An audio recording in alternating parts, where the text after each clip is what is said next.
Inilunsad kahapon ng Clergy for Good Governance o CGG ang puting tala Ilaw ng Pag-asa sa National Shrine of Mary Queen of Peace o EDSA Shrine. Ito ay isang bago at katangi-tanging kampanya ng puting parol o mga paper cutouts ng mga tala na nananawagan ng katotohanan, transparency, pananagutan at katarungan sa pamahalaan. Ang kampanya ay hango sa naunang White Ribbon Initiative ng CGG at itatampok ang puting parol bilang malinaw na sagisag ng pag-asa at matibay na paninindigan laban sa korupsyon. Sa paglulunsad, isinabit ang isang puting parol para sa bawat priority bills ng Pangulo bilang paalala na ang bawat reforma ay dapat tunay na magsilbi sa taong bayan at maisulong ng may dignidad. Ang lahat ng tala o parol, kabilang na ang parol ng pag-asa, ay sinabit sa kapaligiran ng EDSA Shrine bilang paanyaya sa mga Pilipino na paigtingin ang pahihisa sa simbahan sa patuloy na laban kontra katiwalian at korupsyon sa pamahalaan at lipunan. Magbabalik ang mga balita mamayang 1:00 ng hapon. Ako ang inyong kapanalig Jeremiah Figarola, sumainyo ang katotohanan. Abangang muli ang Veritas News Alert Nationwide. Ang balitang ito ay inihatid sa inyo ng Renalyn. Renalyn, Renalyn, Renalyn, araw-araw. Veritas Report. Diwa ng Kapaskuhan ay pinadama ng DepEd sa mga kabataang mag-aaral ng Taguig City. Detalye sa ulat ni Nolan Ariol Aganolan. Maraming salamat mga kapanalig. Isang malaking aginaldo sa paaralan at mga mag-aaral ani Principal Alan Arcilla ngayong sasapit na Kapaskuhan ang ipinagkaloob ng DepEd na patuloy na pinalalakas para sa digitalization matapos bigyan diin ni Education Secretary Sani Angara ang lumalawak na papel ng Information Technology at Business Process Management o IT BPM industry sa modernization ng mga silid-aralan sa pampublikong paaralan sa ilalim ng Administrasyong Marcos Jr. Sa turnover ceremony sa Rizal Elementary School sa Taguig, nagkaloob ang Cognizant Technology Solutions Philippines Inc. ng 906 na laptops kung saan 80 units ang nakalaan para sa host school. Ang donasyon ay isinagawa sa tulong ng IT and Business Process Association of the Philippines na pinamumunuan ni Mr. Jack Madrid. Ayon kay Angara, ang nasabing partnership ay nakaayon sa pagpapatuloy na digital reforms ng kagawaran. Ayon sa DepEd, ang patuloy na pakikipagtulungan ng IT-BPM sector ay magpapalakas pa sa direksyon ng bansa tungo sa future-ready education. Malaking benepisyo dahil maraming gustong tumulong sa DepEd. So binuksan talaga natin yung pintuan at ginawa natin madali para makipag-partner sila sa DepEd. Ito, tulad nito, itong Cognizant gusto magbigay ng halos 1,000 computers sa iba't ibang paaralan. Grateful po tayo at nagpapasalamat kasi of all around 45,000 public schools in the country, tayo yung unang naging beneficiary. So nagpapasalamat po tayo sa DepEd, sa Cognizant, sa mga partners natin. So masayang-masaya po ako bilang principal at ang entire school community kasi uso na ngayon yung online learning. Yan ang tinig ni Principal Alan Arcilla. Mga kapanalig, ang lagyang dalangin at paalala ng Simbahang Katolika ay isalang-alang ang maayos na kapakanan ng mga mag-aaral saan man. Para sa Veritas 846, ang radyo ng Simbahan, ako inyong kapanalig, Nolan Ariola, sumainyo ang katotohanan. Ronda Veritas Report.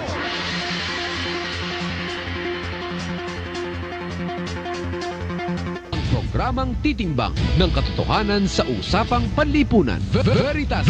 Magpapayabong sa moralidad ng bawat Pilipino. Veritas. Magsusulong ng mga doktrina ng simbahan sa sektor ng ekonomiya, politika, kultura at kalikasan. Veritas. Tuwing Sabado, kasama si Reverend Father Jerome Ceciliano. Veritas.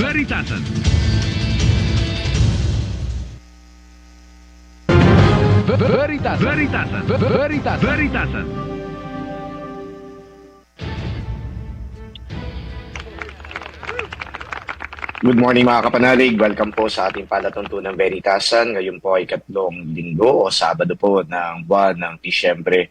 At pag-uusapan po natin ngayon ang political dynasty o di kaya yung anti-political dynasty na bill na di umano ay na-file na po dyan sa House of Representatives. At guest po natin si Congressman Edgar Erice. Siya po ang representative ng Caloocan City. I think, ano ba ito, 2nd District yata. At Senior House Deputy Minority Leader for 20th Congress. Magandang umaga po sa inyo, Congressman Erice. Father Jerome po ito. Magandang umaga, Father Jerome. Magandang umaga sa mga nakikinig sa iyong program. Okay. Alam po ninyo nung sinabi ng Pangulo na dapat maging priority itong anti-political dynasty, tapos yung reforma po sa party list, representatives, and then of course yung iba pang mga, alam niyo mga bills na very popular ito sa public ngayon, natuwa talaga yung taong bayan. Yun nga lang, nung na-file na, itong anti-dynasty bill, isa po kayo sa mga, well, sabihin ko na pumalag at bigla nagkomento. Hindi ko po nabasa actually yung bill. Pero ngayon po, ipaliwanag po ninyo, ano ba yung nilalaman ng bill at bakit po kayo isa sa mga tila baga kritiko nitong bills na ito na final ni Congressman Sandro Marcos at si Speaker Bogie D. Actually, Father Jerome, may 10 mga panukalang batas na yung nakahain sa Kongreso. Yung aking panukalang batas sa anti-political dynasty ay na-file ko July pa, hindi na-actionan ito. At itong panukalang batas na ito ay, kasi pang-5 term ko na ito at tuwing termino ko, ay nagsusumite ko yan ang unang-una kong advocacy anti-political dynasty dahil naniniwala ako na yan ang pangunahing dahilan kung bakit lumalala ang korupsyon sa ating bansa. At hinihintay nga namin, ang sabi sa akin, hinihintay lang daw yung anti-political dynasty version nila Speaker D at ni Majority Leader Sandro Marcos dahil nagpahayag na ang Pangulo na susuportahan niya ito at ito ay nasa legislative agenda na ng ating Pangulo. Sa katunayan, sa isang privilege speech, yan yung hiningi ko na kabayaran sa Pangulo sa mga pagkukulang ng ating pamahalaan, dapat mag-institute talaga ng mga political reforms at one of which is the anti-political dynasty. Ngayon, nung nabasa ko yung panukala, natawa ko actually kasi hindi talaga ito papasa sa panlasa ng konstitusyon. At sapagkat maliwanag po sa Article 2, Section 26 na ang pinagbabawal dito anti-political, yung political dynasties ibaban. At ayon sa mga framers ng 1987 Constitution, may 3 batayan para masabi mo na talagang ito ay anti-political dynasty law. 1, kinakailangan it will prevent the monopoly of power. Pangalawa, kailangan may access, talagang magpo-provide ng access sa mga ordinaryong tao for public service. Pangatlo, kailangan hindi arbitrary yung implementasyon.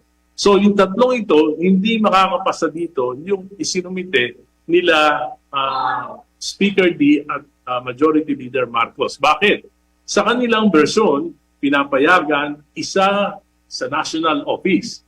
Presidente, senador, vice president, isa sa isang pamilya. Pero pumapayag din na sa parehong pamilya, pwedeng magkaroon ng congressman. Sa parehong pamilya, pwede rin magkaroon ng isang gobernador. At ang pinakamasama dito, halimbawa, Cebu, may 7 cities, pinapayagan na sa bawat city, may isang mayor na kapamilya pa rin. At ganun din, barangay captain. Marami din barangay captain. So actually, it's not an anti-political dynasty bill. It's ang bill na ito ay nagli-legitimize ng political dynasties. Kaya po, hindi ito ay nakakatawa at ito po ay a travesty of the Constitution, of the provision on anti-political dynasty. Okay. So, ibig sabihin pala nito, multiplied, iba't ibang posisyon, yung pong final na bill. Okay. Siguro ho, yung kanilang understanding ng political dynasty, parang yung succession lang. Halimbawa si Mayor, papalitan lang ng kanyang asawa, o di kaya ng mga anak na down the line. Parang baka gano'n ng... Bawal doon sa kanila yung succession. Hindi rin bawal. So, talagang nakakatawa po sapagkat hindi po ito papasa talaga. Ang sa version ko po na nakapasa na sa committee, in 2015, ang pinapayagan lang po, isa sa national office at isa sa local. Kasi po, different constituency at hindi magmomonopolize ng power kung dalawa lang. Isang national, senador, president, vice president, at congressman. Kasi po yung congressman, it's a national position. You are a member of the national legislature. Kaya national position po yan. So isa. At sa local naman, isa rin. Governor, vice governor, kailangan isa lang. Mayor at barangay captain. So dalawa lang talaga. At pangatlong provision, hindi po pwede na fourth degree of consanguinity and affinity. Magkakagulo po ito sa implementation. Dahil ang fourth degree of consanguinity, pati pinsang makalawa. So napakagulo ang implementasyon na ito at lalong makapagbibigay ng malaking question. Kasi biruin mo, magpapile ng candidacy, second cousin, talaga papatunayan mo muna na second cousin. Mahirap talaga po yan. Arbitrary ito dahil babawalan mo yung malalayo na talagang kamag-anak. Sa bill ko po, second degree of consanguinity lang. Ito po yung international standard. International standard po yun. Ibig sabihin po nun, yung second degree, yung direct family mo na nasa household mo. Asawa mo, anak mo, yung asawa ng anak mo, kapatid mo, lolo mo, apo mo, at mga asawa nila. Yan yung nasa direct. Yan yung may control yung pamilya. Kaya sinasabi ko, bakit babawalan daw? Kung gusto talaga na maglingkod, paano daw kung hindi magkasundo, mag-file pa rin? Madi-disqualify ba? Oo, madi-disqualify. Dahil ang katwiran mo dyan, kung sarili mong direct family mo, hindi mo kayang pamunuan, kaya mo bang pamunuan ng bayan? Okay, ang ibig sabihin nitong anti-political dynasty bill na na-file mo na ng 15 Congress, yung sabay-sabay ho sila sa isang termino na dapat ay at least pinagbabawalan ninyo yung second degree. Tama po ba? Okay, simultaneous na panunungkulan nung isang ng direct family members. Okay, yeah. Pero kapag halimbawa ay nasa third degree na, fourth degree, pwede naman sila. Pwede naman po sila. Hindi mo na kontrolado yun. May sarili silang buhay, may sarili silang pamilya, may sarili silang household. Okay. Ngayon po yung halimbawa yung tinatawag nating succession. Di ba dynasty din po yun? Halimbawa ay etong ngayon si governor, tapos natapos yung kanyang 3 termino, and then susunod sa kanya yung kanyang asawa, hindi po ba dynasty yun?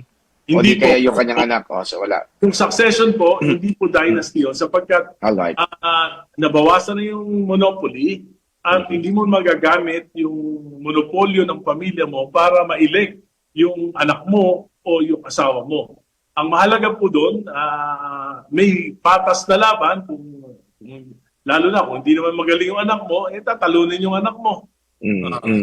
Hindi magaling yung asawa mo, tatalunin yung asawa mo. Pero kung halimbawa ang gobernador, anak mo, ikaw, ang congressman, mayor, yung isang anak mo, kaya niyong magpalitan dahil buong sistema at makinarya ng gobyerno ay hawak. Okay. Ito po bang bill na na-file ninyo ng 15 Congress ay nirefine nyo ngayon sa 20th Congress? Yes. As early as July this year. File na po natin sa 20th Congress. Ano po ba ang lagay ngayon ng bill na yan? Hindi nga po ito gumagalaw sa Committee on Suffrage and Electoral Reforms dahil inihintay daw itong bill na nila Speaker D na sa tingin ko naman po ay talagang walang pag-asa. Kaya po, ang gagawin ko po by January, I will be filing a petition before the Supreme Court and we will ask the Supreme Court to compel Congress to enact an anti-political dynasty law. Alam nyo, sa Constitution, maliwanag yan. Sa discussion ng mga framers of the Constitution, yung pong pagpapasa ay hindi option ng Congress. Ito po ay mandate. At kung hindi pinapasa ito, kami po ay lumalabag sa maraming batas, dereliction of duty, grave abuse of discretion. Kaya po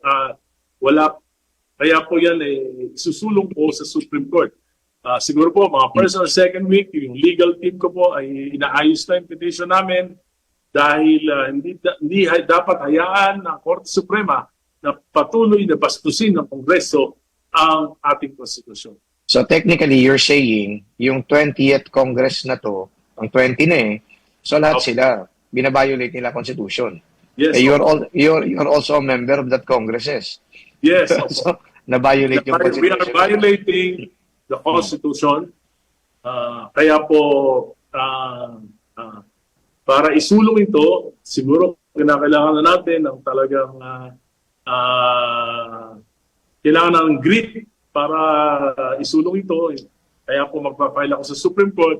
Nananawagan ako sa ating bayan, kung gusto natin mabago, ang ating bayan, kung nagagalit tayo sa mga ghost projects, nagagalit tayo sa lumalalim na korupsyon, kailangan po nating maipasa ito dahil ito yung pangunahing dahilan kung bakit lumalala ang korupsyon natin, kung nakokontrol ng isang pamilya ang ating bansa. Isang pamilya sa Malacanang, isang pamilya sa Senado, isang pamilya sa Kongreso, isang pamilya sa mga local governments. Wala na pong check and balance. Kita niyo sa Kongreso, super majority nung panahon ni Duterte, super majority nung panahon ni Marcos. Kaya super majority, wala check and balance, lusot ang korupsyon. Okay, may tanong po ako. May tatlo tayong branches sa gobyerno. Obviously, kayo yung legislative, merong judiciary, yung judicial branch, at saka executive. Ngayon, kapag halimbawa inutusan kayo ng Supreme Court, wouldn't it be a violation of the separation of powers? Bakit uutusan yung isang co-equal branch? Sapagkat nilalabag po natin, ang final arbiter sa interpretasyon ng batas ay ang Korte Suprema. At ang sinasabi po ng saligang batas, obligado, responsibilidad, at mandato ng Kongreso na ipasa ito, i-define yung political dynasty. So, pinagbabawal na yan, kailangan lang yung definition nito manggaling sa Kongreso. At meron pong gabay ang Constitution, yung framers of the Constitution, kung paano i-define ito. Okay, magbabalik po tayo, Congressman. Magpapakilala po muna, Veritas. Tama po.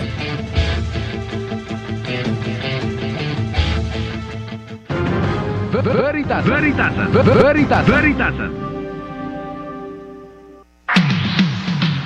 Kapanalig, bili na sa Veritas Truth Shop, ang religious gift store ng Radio Veritas 846. Mabibili rito ang iba't ibang religious items tulad ng mga rosaryo, mga imahen ng mga santo, mga church event souvenirs tulad ng mga Catholic statement shirts at Radio Veritas merchandise. Ang Veritas Truth Shop ay matatagpuan sa Veritas Tower, 162 West Avenue Corner, EDSA, Quezon City. Para sa orders at deliveries, bisitahin ang www.truthcorner.veritas846.ph o i-message ang Facebook page Veritas Truth Shop o tumawag sa 8925-7931 hanggang 39, local 111 at 122 o sa 0917-639-7664 0917-639-7664.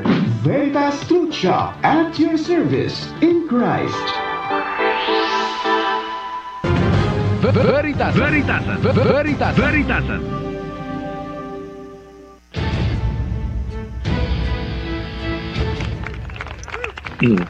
Okay, magbabalik po ang ating pong talakayan dito po sa Veritasan Anti-Dynasty Bill at kausap po natin si Congressman Egay Erice. Congressman, pinag-usapan natin yung nilalaman ng bill at malino mo naman na ilahad kung ano yung pagkakaiba ng bill mo at saka nung bills na file ni Congressman Sandro Marcos at si Speaker Bo GD. Ang tanong ko ngayon, ano ba yung parang feel ng mga kongresista patungkol dito sa anti-dynasty bill? Alam niyo po, ang Pangulo na nagsalita na kailangan isulong para sa pagbabago, reforma, maiwasan ng pag-aabuso at korupsyon, kailangan isulong yung anti-political dynasty law. Kailangan ipasa. At karamihan po ng supermajority ng Kongreso ay kaalyado ng ating Pangulo. kung gugustuhin ng Pangulo, kaya niyang mapasunod ang mga kaalyado niya.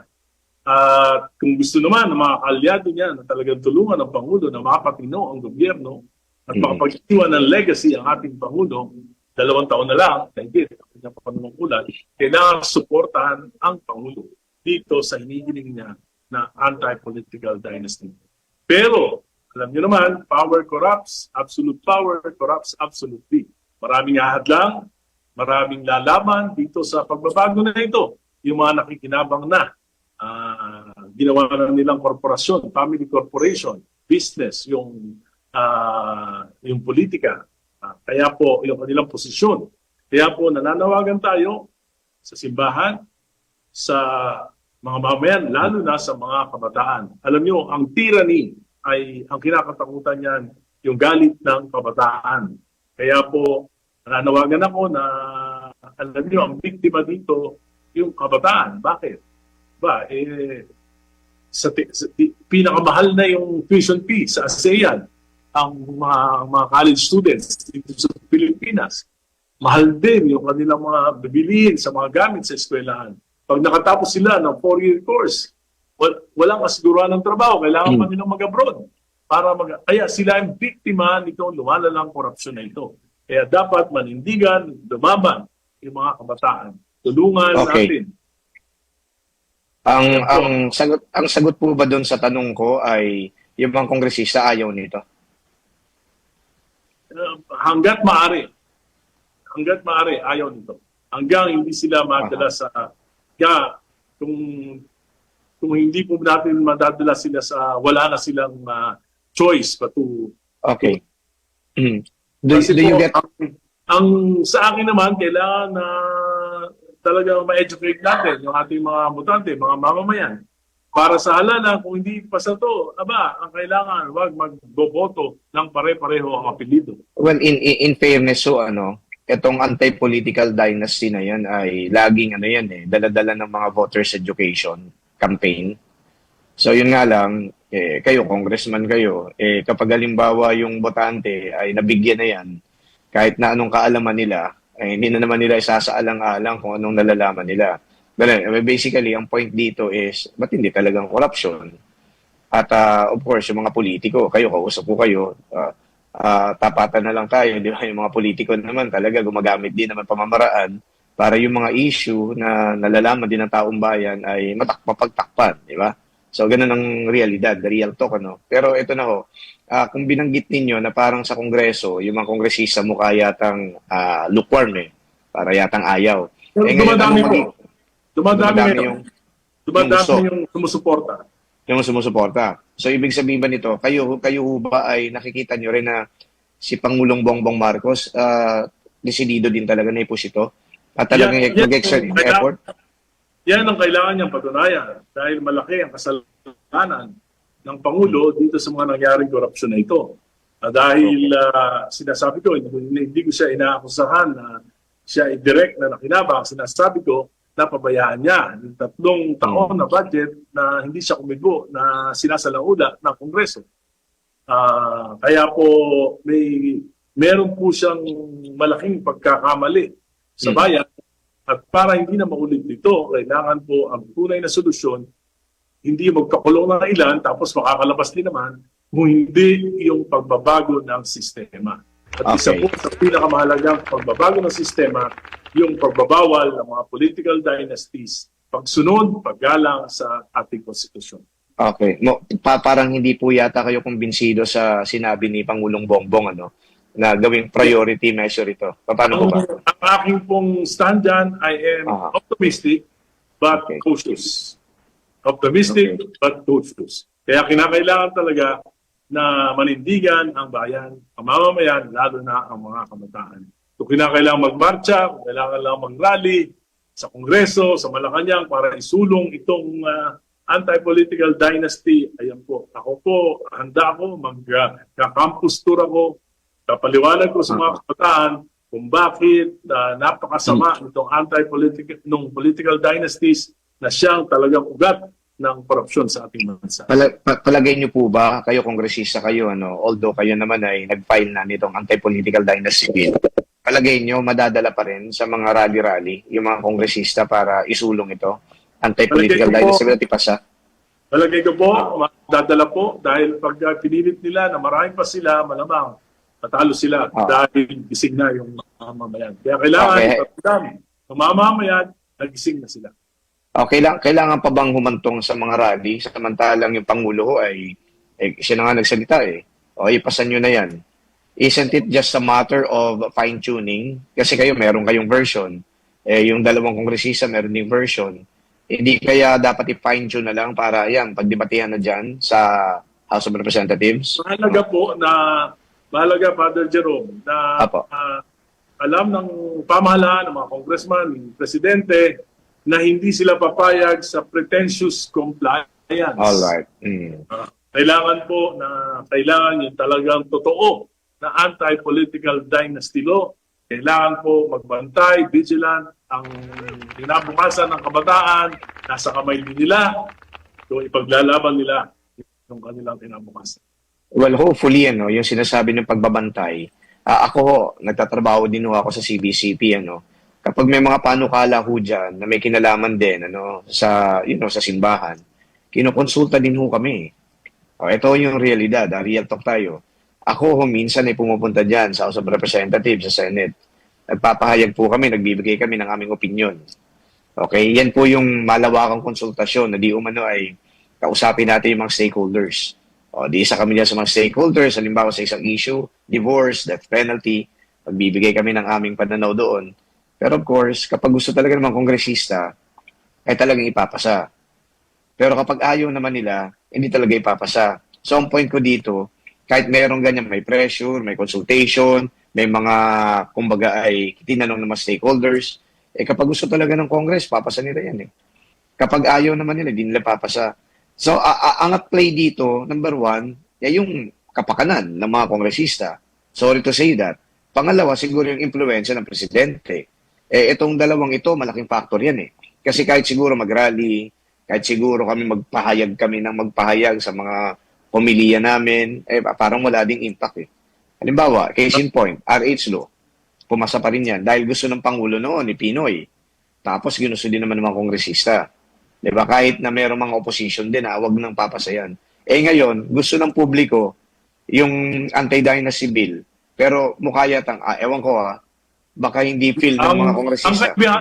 Ang kaibahan po, yung mga sabi niyo mga batas, ay wala yan sa konstitusyon. Okay. Samantalang ito, yan po, talagang panukalang batas, maaaring dumating yung panahon, pag nabago naman yung mga congressman, pwede nilang palitan. Pero ito po, mandato ng konstitusyon Nilalabag ng mga congressman yung mandato ng konstitusyon. At kung hindi magagalit yung mga mamamayan at hindi nila i-demand na sundin ang konstitusyon, talagang walang nangyayari sa ating bayan.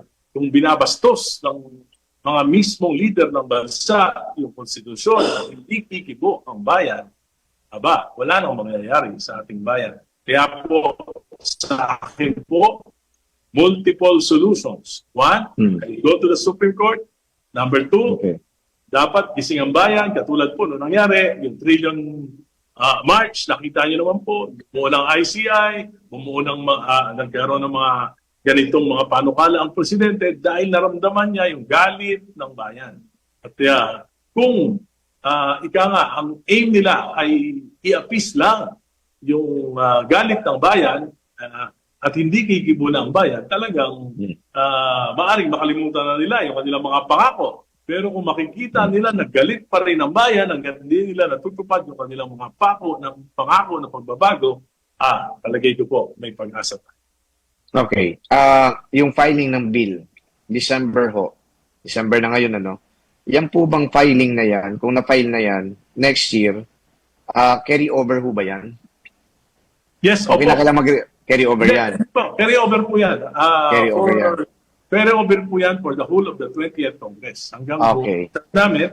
At yan po, pinangako naman ni Chairman Sia Alonto ng Committee on Electoral Reforms, Suffrage and Electoral Reforms na sa unang pagbabalik namin sa Enero, sa unang committee hearing, yan na po yung agenda. Yung anti-political dynasty bill kailangan magpasid ang buong bayan sa hearing para makita nila yung pagdidebate dito kung sino yung tama, kung ano yung mabuti.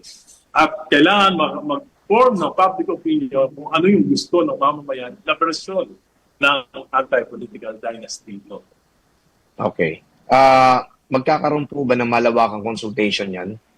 Opo, Patungkol dyan? kakaroon ng malawakang consultation. Ako po, ang bala ko ay himukin ang iba't ibang sektor na magkaroon ng mga dialogues, ng mga forum sa bawat sa simbahan, sa mga eskwelahan, mga organisasyon para pag-usapan ito upang sa ganoon na maramdaman ng buong namumuno sa ating bayan na talagang interesado ang buong bayan na maipasa na ito.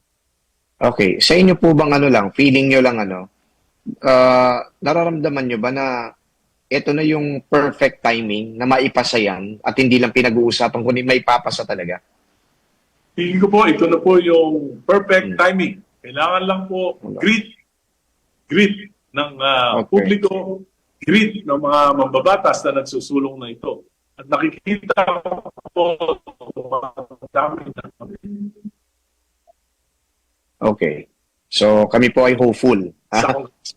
Hopeful po ang karamihan ng mamamayan.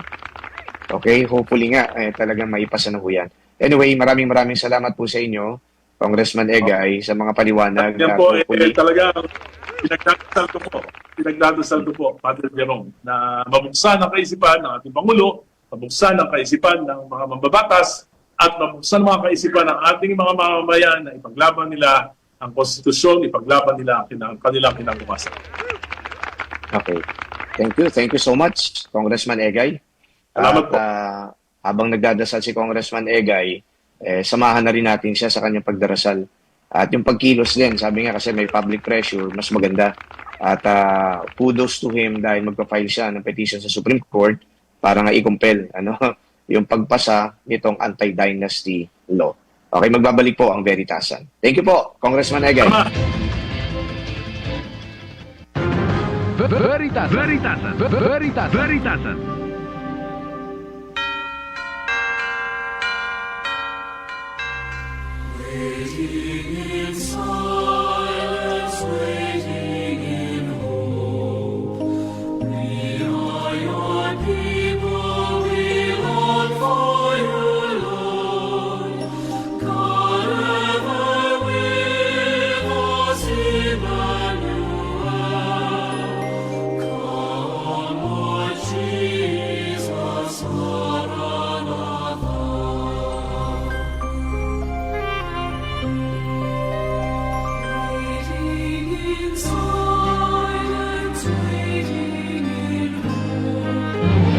Kapanali, it's Advent season. 12 days before Christmas. This Jubilee year, 2025, Pilgrims of Hope.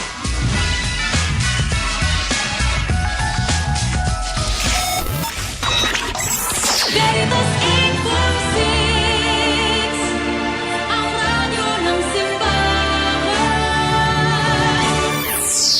Member, Catholic Media Network and kapisanan ng mga broadcaster ng Pilipinas. Mga kapanalig, ang ating Philippine Standard Time, 36 na minuto makalipas ang alas 11 ng umaga. Veritasan.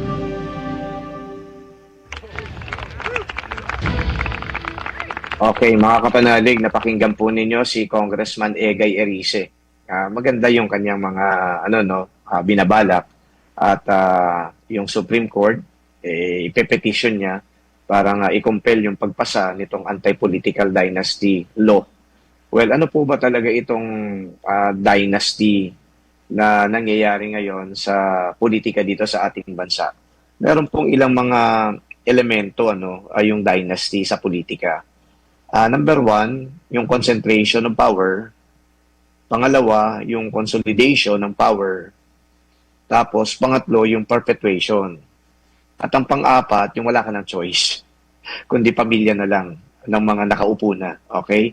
So, concentration, consolidation, perpetuation, at saka yung lack of choices. Di ba? So, hindi mo ino-open sa ilang mamamayan yung choices kasi nga ay meron ng advantage yung political family, ika nga. Yung concentration of power, kapag simultaneous yung mga pamilya na nakaupo sa iba't ibang posisyon, definitely sila lang talaga magkokontrol. Di ba? Ganon din po yan sa consolidation. Okay? Kapag sila nakaupo, sila magdi-decide, sila gagawa ng programa, sila popondo ng mga proyekto, at sila din ang kikita. Di ba? Perpetuation. Yung isang termino, pangalawang termino, pangatlong termino, so natapos na, kasunod niyan, yung kanyang anak, o di kaya asawa, at yung apo na. Okay? And then yung susunod nito, na tinatawag natin na parang hindi mo ino-open sa lahat, wala ka ng ibang choice, definitely, sino pang mangangahas na lumaban? Marami ng pera yung nakaupo. Pamilya yan Tapos, ando doon na sa kanila yung impluensya. Di ba? Yung kapangyarihan. Sino pang mangangahas na Juan de la Cruz ang lalaban dyan? Well, kakaiba noon yung nangyari sa Isabela. Manggitin ko na si Governor Grace Padaca.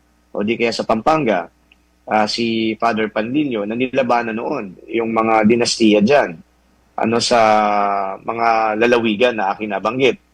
Pero ganun pa man, nung sumunod na eleksyon, panalo pa rin yung mga dinastiya Tinalo din po si Governor Grace Padaca ng mga D. At ito naman si Governor Pandillo, pagkatapos siyang pataubin yung Lapid Dynasty, pinalitan naman siya ng isa pang dinastiya ng mga Pineda. So sa makatwid, talagang entrenched na yung ganito pong dinastiya sa political setting natin. Kaya yung concentration, consolidation, perpetuation, and lack of choices, yung apat na yan na nakikita kong basic elements ng political dynasty ay nagpapatuloy. Ngayon binabanggit dito na magkaroon tayo ng education, matagal na natin ine-educate ang electorate. Pero sa kasamaang palad, yung nga binanggit ko kanina kay Congressman Egay, kapag nabayaran na yung botante, hindi naman niya talaga isasalang-alan na yung mga issue. Wala na siyang kumbaga ibang choice kundi iboto na lang yung nagbigay sa kanya ng pera. Ang sinasabi naman ng iba, tanggapin mo yung pera pero iboto mo pa rin kung sino yung nasa puso mo. That is so ideal. Sana nga ganun. Pero kung ando doon din yung politika ng takutan, dahil inilista ka, mga kandidato, they have a way of finding out kung sino talagang hindi bumoto sa kanila Baka naman iharas ka. So definitely, yung pong iaasa natin sa botante na piliin pa rin nila, yung napupusuan nila kahit tumanggap sila ng pera, mukhang hindi po yata tama At saka hindi po yata practical. Dahil nga yung elemento din ng takot, ando dun Baka habulin sila later on, di ba? Tapos sila pa yung i-threaten. Mabuti kung i-threaten lang kung talagang saktan. So ayaw din naman ng mga botante ng ganon. Kaya iboboto na lang talaga kung sino man yung nabigay sa kanila ng malaki. So, at the heart of it all is corruption. Di ba? Money plays a part. So, kumbaga ay yung botante na nakakaalam naman ng issue, pero dahil binibigyan mo ng pera at yung politiko, by all means and at all costs, gagawin ng lahat para manalo, kaya nagpa-perpetuate yung dynasty. Consolidation of power ando dun sa kanila, concentration din ando dun sa kanila. So, ninaro mo yung choices.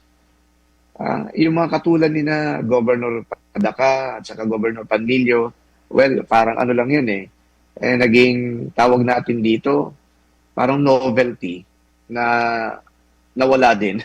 Di ba? At least, we talk now of Mayor Vico Soto. Dynasty din ang pinatuog niya Eusebio. Nawala na. Tapos siya ngayon yung andya dyan. Well, again, that's a novelty. Okay? Pero tingnan natin sa iba't ibang mga lalawigan. Masbate, for example, isang apelido lang meron ka dyan, KHO. Diba? Saan pa ba? Ayan, sa Isabela. Okay? DY lang. So, saan pa? Dito siguro sa Pampanga. Okay? Pineda, di ba? Yung mga ganon.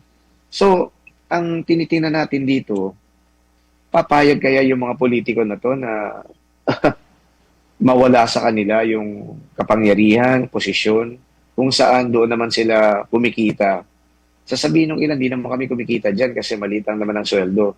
Well, real talk din ito. Hindi naman tayo umaasa lang sa sweldo. Umaasa kayo sa paggamit ng kapangyarihan kung paano kikita. So, yun naman ang dapat na tingnan natin dito. Kung sweldo lang, di naman lalaki yan. But then, anda na yung padulas, anda na yung lagay, anda dyan na yung ayaw natin tawaging bribe. Ang sabi nila dito, regalo. Doon po yung mayaman Kasi nga, concentrated sa inyo yung power. Natural yung ibang mga contractor, businessman, ando doon lahat hindi naman ito sasabihin sa bribery. Pero yung mga padulas nga, di ba? Ito yung tipong regalo, di umano, para mag-loosen up a bit kayo sa mga pagpapatupad ng polisiya na maaaring maka-apekto sa mga binanggit ko, yung contractor, businessman, and so on and so forth. And then yung iba dyan, mga influence, din yan, seekers, okay? Kunwari, makikipag-close doon sa persons in authority. Kasi nga naman kapag close yan kay governor. Naku, yan ang lapitan natin. So you gain some amount of importance. Nga. Paano ka magiging close sa governor? Di lapitan mo para ikaw magpakita ng, yan, governor, para sa iyo yan. So ito yung mga situations at nakikita natin. Very intricately connected and at the same time, very entrenched na sa sistema ng pamumulitika. Ngayon, maganda maumpisahan yan sa pagbaban nga ng political dynasty through an anti-dynasty law. Pero yung versions, mahalaga. Kanina yung nababanggit itong version, yung simultaneous lang na pag-upo sa iba't ibang, kumbaga ay positions. At saka, yung degree of relationship kay Congressman Erice ay second degree. Sa second degree kapag binanggit mo yan, parang first cousin. Okay? First cousin, kung hindi man first cousin, ito yung pamangkin, ayan. Ito yung, basta yung sa consanguinity, kapag binilang nyo yan, merong common stock yung pinanggalingan. Okay, halimbawa, yung tatay, tapos may kapatid, yan. Hindi pwede pa yan. First degree talaga yan. Kasi nasa ilalim ng common stock. Pero kapag itong mga anak, halimbawa ay nag-anak na rin, okay, yan ang, kumbaga magiging second degree nga. Okay, first cousin sila. Second degree ang tawag dyan, of consanguinity. So yun po ang binaban. Yung nga lang, sa ganun pong uri ng, kumbaga ay anti-dynasty law, ang pinipigilan mo lang dito, yung pong consolidation at saka concentration ng power. Yung perpetuation, hindi. Okay, yun po yung binabanggit ko kanina na hindi ba pwedeng isama din dyan sa anti-political dynasty law yung succession, di ba? Na kapag natapos sa yung termino ng magulang, yung anak naman. Yan ang tinatawag nating succession. Pero doon sa napakinggan ko na mga version, yung simultaneous ang napag-upo, bawal dapat sa national level, bawal yung magkapatid, dalawa sila, o bawal yung magulang at anak. Okay? Tapos sa local level naman, dapat isa lang ang pwedeng tumakbo at hindi na dapat na tumakbo pa yung yun nga sabi dito second degree of consanguinity. Yun po yung consolidation lang. Yung pagiging simultaneous nila sabay-sabay, yung pong gusto nating i-address din dito, yung perpetuation ng power o yung succession. Wala po akong, hindi ko pa nababasa yung mga bills. Palagay ko naman ito ay darating din sa CBCP at sigurado makikita ko din yan kasi dumadaan yan sa opisina namin sa Public Affairs Commission. So sa makatwid, ito yung gusto nating ipasok, perpetuation. Kaya di tayo magtataka na ilang taon na yung mga apelyido na yan sa kanilang probinsya o lalawigan, sa kanilang lungsod, sa kanilang bayan, 50 years na sila pa rin ang nakaupo kasi may perpetuation. That is also a form of dynasty. Okay? Ito yung laging sinasabi ng ilang mga politiko na, binoboto naman sila eh. Kasi serbisyong ipinapakita namin eh. Ang daladala namin dito, hindi lang apelido, kundi serbisyo. Kaya nagugustuhan din naman nila serbisyo namin.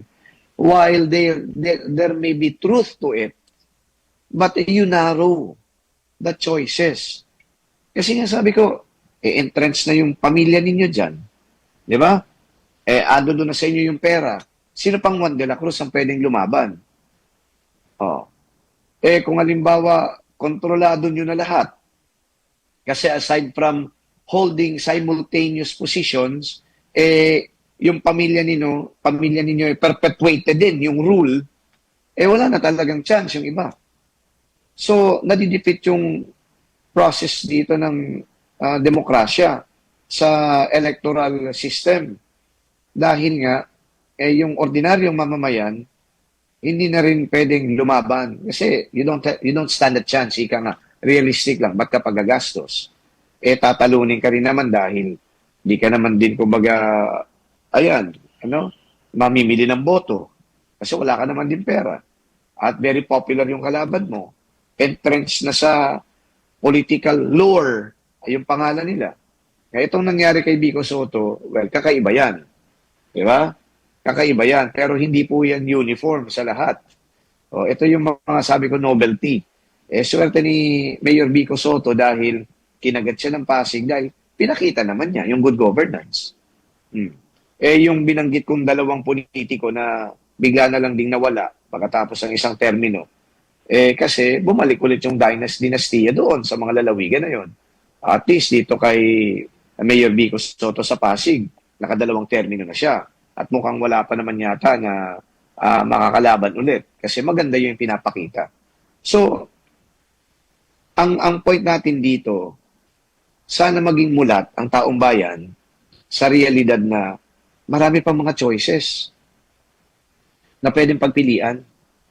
Yung nga lang itong mga pwedeng pagpilian natin, itong mga choices na to, hindi naglalakas loob na lumaban. Kasi nga, wala silang makinarya. Yung babanggain nila, pader. Suntok sa buwan, ika nga.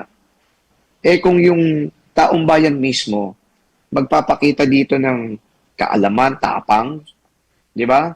Ipupush nila yung mga taong yan, na talagang labanan yung dinastiya, gibain yung mga pader na yan, posible.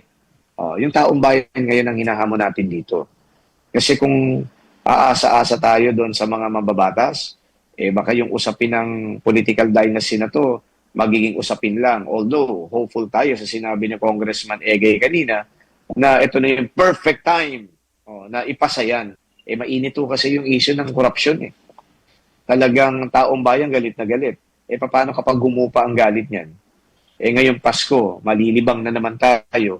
Tapos binanggit pa ni Congressman Egay kanina, yung appeasement. Ina-appease-appease lang tayo para manahimik tayo ng panandali. Okay, pero next year siguro, baka ibang issue na naman yan. Matatabunan naman itong mga issue na to. So wala ng political dynasty dito. Wala ng mga anti-corruption drive. Kaya, yung paninindigan ng taong bayan dapat, yun, matatag. Hindi tayo yung tipong parang ningas kugon, nagawa natin ito, nakadalawang rally tayo. Pagkatapos yan, wala na naman. May mga nagsasabi nga, yung pangalawang rally daw, medyo naging malamya ng konti. Dahil konti daw yung nagpunta dito sa People Power Monument kumpara noong September 21. Ako naman, ang tingin ko dito, ang daming mga diocese kasi na talagang nag-rally din So, palagay ko, hindi pwede mag-engage yung sabihin natin na kumpara doon sa September 21, konti yung sa November 30 rally na nagpunta kasi malawakan naman. Naging nationwide yung rally na to. Ano yung point? Sana yung galit ng taong bayan ay ando doon pa rin. Yung paninindigan ng taong bayan, hindi pa rin humuhupa. Sana ipinapakita yung tatag at pagkilos. Kaya yung pressure na sinasabi, coupled with, well, yung desire ng Pangulo na ipasa yung anti-dynasty bill, baka magdesisyon na nga ito mga kongresista. Okay? Magbabalik po ang Veritasan.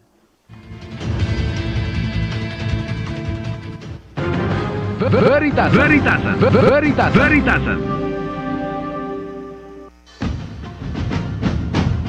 Jubilee Pilgrim Church. EDSA Shrine. Ang Archdiocesan Shrine of Mary, Queen of Peace, Our Lady of EDSA, Quasi-Parish EDSA Shrine, o mas kilala bilang EDSA Shrine, ay matatagpuan sa panulukan ng Ortigas at kahabaan ng EDSA ay itinayo sa pangunguna ng kanyang kabunyian, Manila Archbishop Jaime Cardinal Sin noong 1989. Ito ay umusbong sa pinagsama-samang sining, arkitektura at mataimtim na debosyon kay Maria dahil sa layuning magtatag ng isang dambana ng kapayapaan sa makasaysayang EDSA People Power 1. Ngayong 2025, bukas ang pintuan ng EDSA Shrine bilang isang pilgrim church sa taon ng pag-asa para sa mga mananampalataya, lalo na sa mga kapanalig nating nasa pamahalaan, mga opisyal at mga alagad ng batas. EDSA Shrine. Jubilee Pilgrim Church.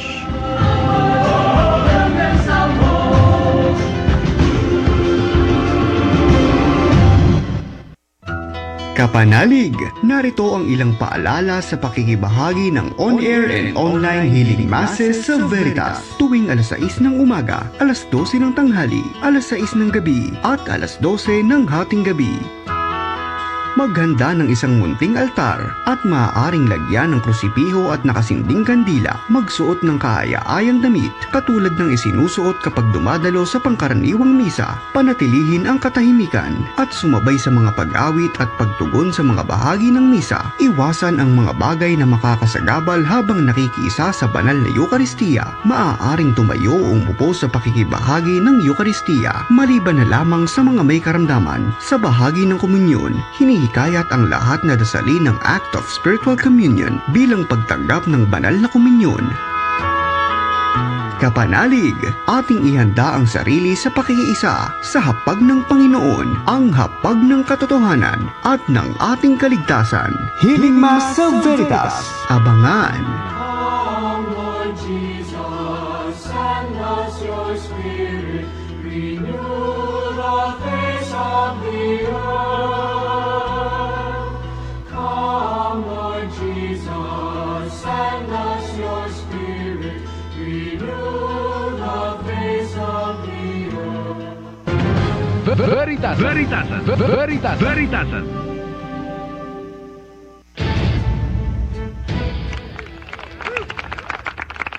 Okay, magtatapos na ho tayo sa ating pong palatuntunan at sa susunod na Sabado po, mukhang wala na yata tayong Veritasan muna dahil meron na ho tayong simbang gabi. O kaya po ay ito ng pagpapaalam natin ngayon pong Disyembre. Pero ganun pa man, bago tayo magtapos sa ating palatuntunan para kumpleto ho yung ating pinag-usapan, basahin ko po sa inyo yung provision ng 1987 Constitution na binabanggit din kanina ni Congressman Egay para at least mas malinaw. So, ito po, I quote, "Equal access to opportunities for public service and prohibit political dynasties as may be defined by law. The lack of an enacted enabling law has been the primary reason for the persistence of political dynasties in the Philippines." Yes, mayroong constitutional provision na dapat magkaroon ng anti-dynasty law dahil yung anti-dynasty law, ito ay nagagaranti na mayroong equal access to opportunities for public service. Yan na po yung binabanggit ko sa inyo na yung mga ordinaryong Juan de la Cruz pwede hong tumakbo at lumaban. Dahil nga nakikita nila, may opportunity sila na manalo. Pero kung may political dynasty sa lalawigan ninyo, sa bayan ninyo, sa lungsod ninyo, hindi na magdadalawang isip na yung tatakbo. Equal opportunities for public service. Okay? And prohibit political dynasties as may be defined by law. Sino yung magdi-define sa batas ng political dynasty? Ang Congress. And when we speak of Congress, we are referring to the House of Representatives and the Senate. And today, we only discussed what the House of Representatives has. Okay? So, hindi pa ho natin napag-uusapan dito kung meron bang version at sa Senado. Kasi dahil 2 chambers tayo, dapat mag-meet ang dalawang ito para magkaroon tayo ng anti-political dynasty law. But anyway, at least ngayon nakita natin na mayroong mga pagkilos, na pag-uusapan po ito, ang pagkilos ay nanggagaling sa Kongreso, tapos sa pag-uusapan ito ng media, sa social media, ng mga ordinaryong Pilipino, at sana nga, ang susunod na hakbang dito ay magkaroon na tayo ng debate patungkol sa anti-dynasty law, at yung debate na yan, susundan pa ng pag-i-enact na itong anti-dynasty law. Suntok sa buwan, pero ano doon yung mga factors na pwede natin talagang makita yung pagpasa itong anti-dynasty law. Nagsalita ng Pangulo, meron ng mga kongresista na nag-file ng bill, yung taong bayan may pressure, may binibigay. Okay? Ngayon na pag-uusapan na, sana nga.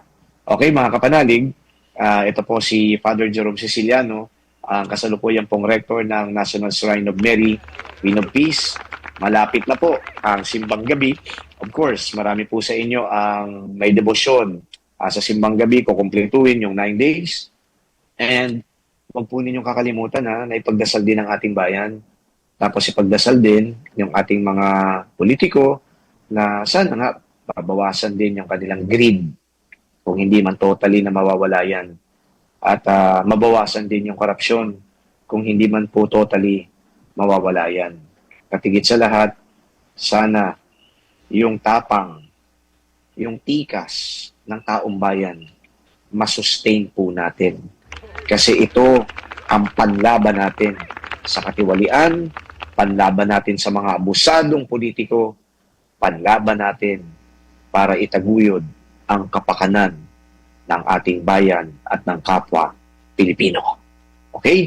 Maraming salamat po sa isang taon po ninyong pagsubaybay dito po sa Palatuntunang Veritasan. Meron pa ba tayo, Romar, na hindi ko alam sa manager natin. Kung meron pa ba after ng simbang gabi, meron pa tayong Veritasan. So, maghihintay po tayo ng abiso sa kanila. But then again, it's a pleasure to have you always listen to this radio program called Veritasan. Katotohanan lang.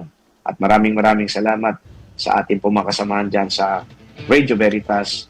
Merry Christmas po sa inyo. At sana maging masaya talaga ang Pasko nating lahat. Bye-bye! Happy weekend! Magsimba po bukas, araw po ng Linggo.